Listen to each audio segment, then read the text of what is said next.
संध्या समय दीपक जलाने का तुम्हें बहुत बड़ा फल मिलेगा।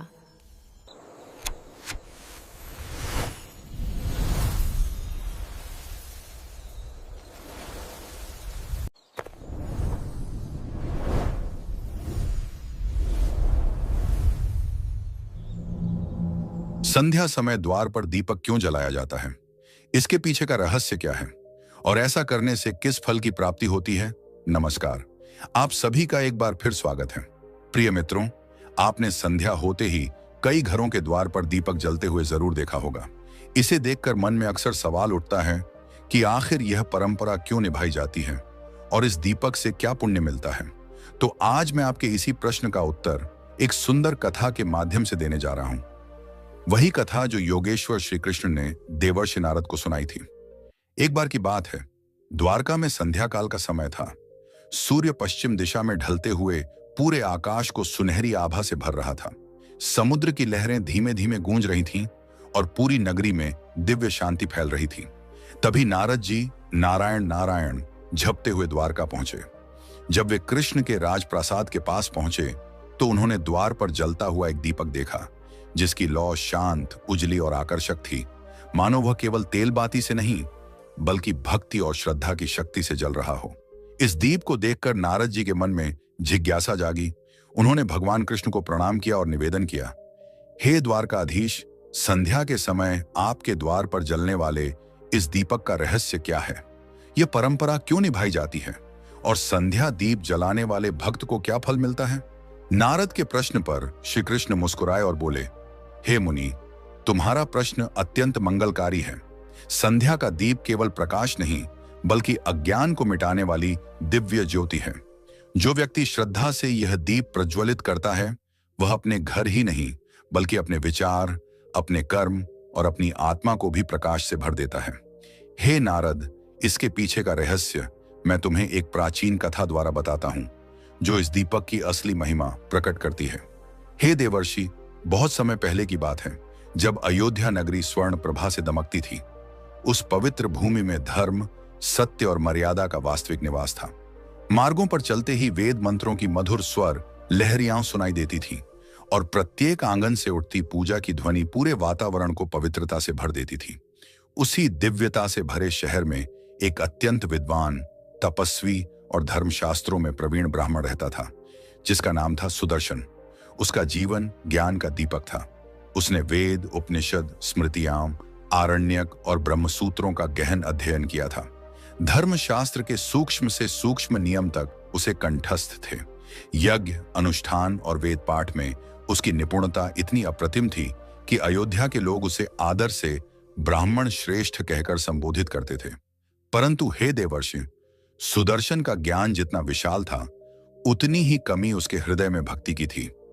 वह पूजा अवश्य करता था, पर वह केवल एक दायित्व, एक औपचारिक कर्म की तरह थी। उसके भीतर श्रद्धा की वह कोमलता, प्रेम की वह मधुरता और समर्पण की वह गहराई नहीं थी जो किसी सच्चे भक्त में होती है। वह शास्त्रों का झाता था पर ईश्वर का रसास्वादन नहीं कर पाया था। पर उसके घर में यह अभाव उसकी धर्मपत्नी सुशीला पूर्ण करता थी। सुशीला एक पुण्यवती, सती और भक्तिमयी नारी थी, मानो उसका जन्म ही भक्ति के लिए हुआ हो। उसका मन प्रतिक्षण ईश्वर में रमा रहता। उसकी आंखों में भक्ति की अश्रुधारा अक्सर चमकती रहती और उसकी वाणी से हर समय भगवान विष्णु के नाम की मधुर गूंज निकलती। सुशीला अनुशासन का जीवंत रूप थी। प्रतिदिन ब्रह्म मुहूर्त में जब पूरा संसार निद्रा में लीन होता, तब वह उठ जाती, ठंडे जल से स्नान करती, स्वच्छ वस्त्र धारण करती और घर के मंदिर में एक दीप जलाकर अत्यंत श्रद्धा से भगवान विष्णु की आराधना करती। उसके भाव ऐसे पवित्र थे कि उसे देखकर लगता जैसे देवी लक्ष्मी स्वयं उसके हृदय में वास करती हूं। सुबह, दोपहर या कोई भी समय सुशीला का मन हर क्षण भगवान में ही डूबा रहता था। विशेषकर जब संध्या होती और सूर्यदेव धीरे धीरे अस्ताचल की ओर बढ़ते, तब उसकी भक्ति और भी तीव्र हो जाती। वह पूरे घर को लीप पोत कर साफ सुथरा करती, आंगन को ऐसे सजाती मानो कोई देवालय हो। फिर अपने मन को पूर्ण शुद्ध कर शांत भाव से द्वार के पास जाती और अपने दोनों हाथों से एक छोटा सा दीपक प्रज्वलित करती। उस दीपक की ज्योति केवल अंधकार नहीं बल्कि जीवन के अज्ञान को हटाती प्रतीत होती थी। दीप जलाकर सुशीला अपने हाथ जोड़ती और प्रार्थना करती, हे प्रभु, यह दीप केवल मेरे घर के लिए नहीं, यह आपके चरणों में मेरी श्रद्धा का प्रकाश है। इसमें मैं अपना समर्पण, अपना भाव और अपनी भक्ति अर्पित करती हूं। मित्रों, आगे भगवान श्री कृष्ण कहते हैं, हे देवर्षि, एक दिन संध्या का समय था। सुशीला रोज की तरह आंगन को लीप पोत कर द्वार पर बैठी थी। वह पूरे समर्पण से दीपक तैयार कर रही थी। उसने मिट्टी के छोटे से दीप में तिल का तेल डाला, रुई की बाती रखी और आंखें बंद कर भगवान का स्मरण करते हुए दिया प्रज्वलित किया। ठीक उसी क्षण उसका पति सुदर्शन वहां पहुंचा। सुशीला को देखकर वह उपहास भरे स्वर में बोला, हे वल्लभ, तुम यह दीप रोज क्यों जलाती हो? इससे क्या लाभ मिलता है? यह तो तेल की व्यर्थ बर्बादी है। मित्रों, पति के ऐसे कटु शब्द सुनकर सुशीला ने न क्रोध किया, न कोई कठोर उत्तर दिया। वह शांत हो गई और विनम्रता से बोली, हे स्वामी, यह दीप केवल तेल और बाती से नहीं जलता, यह मेरी श्रद्धा से प्रज्वलित होता है। यह मेरे हृदय की भक्ति का चिन्ह है। इससे घर में लक्ष्मी का आगमन होता है और धर्म का प्रकाश फैलता है। उसकी बात सुनकर सुदर्शन, जो अपने ज्ञान और तर्क के अभिमान में डूबा था, मुस्कुराते हुए बोला, हे वल्लभ, यदि यह दीप इतना प्रभावशाली है तो ठीक है, मैं भी देखना चाहता हूं कि क्या यह तुम्हें किसी संकट से बचा सकता है। मुझे तो यह सब अंधविश्वास ही लगता है। सुदर्शन की यह बात सुनकर सुशीला का मन दुख से भर गया, पर उसने फिर भी संयम नहीं छोड़ा। शांत स्वर में बोली, हे स्वामी, संकट के समय ही भक्ति की असली परीक्षा होती है और जो भक्ति सच्ची होती है वह हर परीक्षा में सफल होती है। इतना कहकर वह अपने काम में लग गई। मित्रों, समय अपनी गति से आगे बढ़ता गया, परिस्थितियां बदली और फिर एक दिन अचानक ऐसा हुआ जिसने सुदर्शन के जीवन की दिशा ही बदल दी। अयोध्या पर भयंकर अकाल का प्रकोप छा गया। महीनों तक आकाश सूना रहा। बादल आते पर बरसते नहीं थे। खेत सूख गए, तालाबों का जल समाप्त हो गया और धरती फटने लगी। पूरी नगरी भय और त्रास में डूब गई। अनाज के दाम आसमान छूने लगे। भूख से बच्चे रोते चिल्लाते, माता पिता असहाय होकर उन्हें देखते। अकाल इतना विकराल हुआ कि राजमहल तक में अन्न की कमी होने लगी। मित्रों, आगे श्री कृष्ण कहते हैं, हे देवर्षि, वह विपत्ति सुदर्शन के घर को भी नहीं बख्श सकी। जहां कभी यज्ञों का धुआं उठता था, वहां अब चूल्हा तक ठंडा पड़ा था। वेद पाठ की मधुर ध्वनि अब भूख की कराह में दब चुकी थी। घर में रखा अंतिम दाना तक समाप्त हो गया था और पानी का एक छोटा पात्र भी दुर्लभ हो गया था। सुदर्शन, जो स्वयं को महान ज्ञानी समझता था, अब असहाय खड़ा था। उसके चेहरे पर निराशा की रेखाएं गहरी होती जा रही थीं। परंतु इतना सब होने के बाद भी सुशीला की आस्था अडिग रही। उसने अपने प्रभु पर विश्वास कभी नहीं छोड़ा। वह स्वयं भूखी रह लेती, लेकिन संध्या दीप जलाना नहीं छोड़ती थी।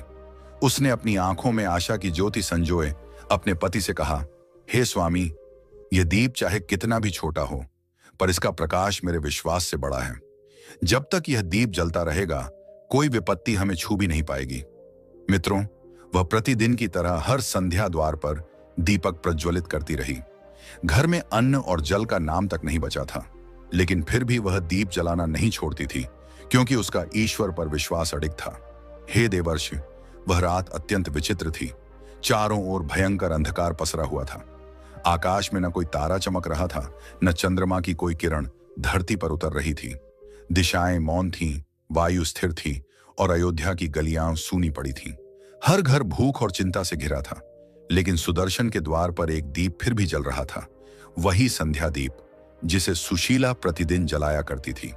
उस रात उसकी लौ पहले से कहीं अधिक उज्जवल थी, मानो कोई अदृश्य शक्ति संकेत दे रही हो। सुशीला दीप के सामने बैठी प्रभु का स्मरण कर रही थी। उसके चेहरे पर थकान थी, पर उसके विश्वास की चमक फीकी नहीं हुई थी। उसके हृदय में एक ही भाव उमड़ रहा था, हे प्रभु, यह दीप आपका प्रतीक है। जब तक यह जलता रहेगा, मेरा मन भी आपसे जुड़ा रहेगा। वह मन ही मन प्रार्थना में डूबी थी कि तभी अचानक वातावरण में कुछ विलक्षण घटित हुआ। दीपक की लौ ऊंची उठी और चारों ओर दिव्य प्रकाश फैलने लगा। सुशीला चकित होकर इधर उधर देखने लगी। उसे समझ नहीं आ रहा था कि यह क्या हो रहा है। तभी उसकी दृष्टि द्वार पर पड़ी। वहां एक अलौकिक तेजोमयी स्त्री खड़ी थी। उनका रूप इतना दिव्य था कि उसका वर्णन करना कठिन था। उनके वस्त्र स्वर्ण सी चमक रहे थे। नेत्रों से करुणा की कोमल किरणें निकल रही थीं और उनके चरणों के स्पर्श से भूमि पर पुष्प खिल उठे थे। हे देवर्षि, वह कोई साधारण नारी नहीं थी, वह स्वयं धन और सौभाग्य की अधिष्ठात्री देवी महालक्ष्मी थी। लक्ष्मी जी को देख सुशीला का हृदय भक्ति से उमड़ पड़ा। उसने तुरंत दोनों हाथ जोड़ दिए। उसकी आंखों से आंसू बह निकले। वह कुछ बोल भी न सकी, बस श्रद्धा से झुककर देवी के चरणों में गिर पड़ी। माता लक्ष्मी ने करुणा भरी दृष्टि से उसे उठाया और मधुर स्वर में कहा, पुत्री सुशीला, उठो। तुम्हारी भक्ति ने मुझे अत्यंत प्रसन्न किया है। कठिनतम समय में भी तुमने अपने नियम को नहीं छोड़ा। जब संसार भय और भूख से कांप उठा, तब भी तुम्हारे दीप की ज्योति बुझने नहीं दी। तुम्हारा यह दीप नहीं केवल तुम्हारे घर को, बल्कि इस संसार को भी प्रकाश देता है। मांगो, तुम्हें कौन सा वर चाहिए? देवी के इन वचनों को सुनकर सुशीला ने हाथ जोड़कर कहा, हे मां, मुझे न धन चाहिए, न वैभव, न कोई रत्न। मुझे बस इतना वरदान दीजिए कि मेरे घर का दीप कभी ना बुझे। यह ज्योति सदा आपके चरणों में जलती रहे। मेरे कुल में सदैव धर्म, शांति और सुख का वास बना रहे, और किसी युग में मेरे वंशज इस दीप की महिमा को भूले नहीं। सुशीला की यह विनती सुनकर देवी लक्ष्मी के मुख पर मधुर मुस्कान फैल गई। उनके नेत्रों में मातृत्व की कोमल चमक और कृपा का अथाह सागर उमड़ आया। उन्होंने अपना उज्जवल हाथ सुशीला के सिर पर रखा और मधुर स्वर में कहा, तथास्तु पुत्री, तुम्हारे घर में सदैव प्रकाश रहेगा। यह दीप कभी नहीं बुझेगा, और जो भी मनुष्य संध्या के समय श्रद्धा और भक्ति से दीप जलाएगा, उसके जीवन से दरिद्रता, रोग और भय दूर हो जाएंगे। उसके घर में मेरा स्थायी वास होगा और देवता स्वयं उसकी रक्षा करेंगे। यह दीप केवल तेल का नहीं, श्रद्धा का प्रतीक है। जो इसे सच्चे भाव से जलाएगा, उसका जीवन प्रकाश से भर उठेगा। ये कहते कहते देवी का स्वर मंद पड़ने लगा। उनके चारों ओर का तेज और भी प्रखर हो गया, और अगले ही क्षण माता लक्ष्मी अदृश्य हो गईं। अब वहां केवल दीपक की लौ जल रही थी, पर उसकी छोटी सी ज्योति में दिव्य आशीर्वाद चमक रहा था। सुशीला की आंखें आंसुओं से भरी थीं। उसने दीप की ओर सिर झुकाकर प्रणाम किया। उसके भीतर ऐसी शांति और आनंद उमड़ आए, मानो स्वयं ईश्वर उसके हृदय में प्रकट हो गए हों। उसे अनुभव हुआ कि भक्ति कभी व्यर्थ नहीं जाती। सच्ची श्रद्धा अंततः दिव्यता को सामने ला ही देती है। मित्रों, आगे श्री कृष्ण नारद जी से कहते हैं, हे देवर्षि, वह संध्या सुशीला के लिए किसी चमत्कार से कम नहीं थी। अगली सुबह जब भोर की पहली लालिमा फैली और सुदर्शन की नींद खुली, उसने आंखें खोली तो सामने का दृश्य देख वह स्तब्ध रह गया।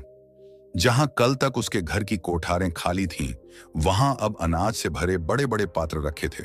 धान, गेहूं, चावल, फल और सब्जियां सलीके से सजे थे। घर के आंगन में ऐसी मधुर सुगंध फैली थी कि लगता था जैसे वसंत स्वयं उतर आया हो। वातावरण शांत था, पवित्र था, और हर कोना दिव्य आनंद से भरा था। सुदर्शन विस्मय में इधर उधर देखता रहा। उसे यह समझ ही नहीं आया कि यह सब कैसे हुआ। वह तुरंत अपनी पत्नी के पास गया और व्याकुल होकर बोला, हे वल्लभ, यह सब कैसे हुआ? कल तक तो हमारे पास एक दाना नहीं था, और आज यह संपन्नता कहां से आ गई? सुशीला के चेहरे पर शांत मुस्कान थी। उसने धीमे स्वर में कहा, स्वामी, यह किसी मनुष्य का किया नहीं, यह उसी दीप की कृपा है जिसे आप व्यर्थ समझते थे। वही दीप जो प्रतिदिन भगवान के चरणों में अर्पित होता था। उसकी भक्ति से माता लक्ष्मी स्वयं कल रात यहां पधारी थी। उन्होंने आशीर्वाद दिया कि हमारे घर का दीप कभी न बुझे। यह सारी समृद्धि उसी दिव्य आशीर्वाद का प्रभाव है। यह सुनते ही सुदर्शन के नेत्र नम हो गए। उसके भीतर पश्चाताप की अग्नि और भक्ति की लहर एक साथ उठी। भाव विह्वल होकर वह बोला, सुशीले, तुमने ठीक कहा। मैं ज्ञान के अभिमान में डूबकर अंधकार में जी रहा था, और आज इसी छोटे से दीप ने मुझे प्रकाश का असली अर्थ दिखा दिया। मैंने शास्त्रों में बहुत कुछ पढ़ा है, लेकिन तुम्हारी भक्ति ने मुझे धर्म का साक्षात रूप दिखा दिया। वह अपनी पत्नी के चरणों में झुक गया और प्रणाम करते हुए बोला, आज से मैं भी तुम्हारे साथ संध्या दीप जलाऊंगा। यह दीप अब केवल तुम्हारा नहीं, हम दोनों के जीवन का दीप बनेगा। मित्रों, उस दिन से सुदर्शन और सुशीला ने प्रतिदिन संध्या के समय द्वार पर दीप जलाना अपना नियम बना लिया। समय बीतता गया और उनके जीवन में सुख, शांति और समृद्धि लौट आई। जिस घर में कभी दुख की छाया थी, वहां अब भक्ति का प्रकाश फैल गया। धीरे धीरे यह चमत्कार नगर में फैल गया। पड़ोसी पूछते, यह सब कैसे हुआ? सुशीला मुस्कुराकर उत्तर देती, संध्या का दीप केवल घर को नहीं, हृदय को भी प्रकाशवान करता है। उसकी बातें सुन लोग प्रेरित होने लगे और देखते देखते अयोध्या की प्रत्येक गृहिणी ने संकल्प कर लिया कि वह भी प्रतिदिन संध्या बेला में दीप जलाएगी।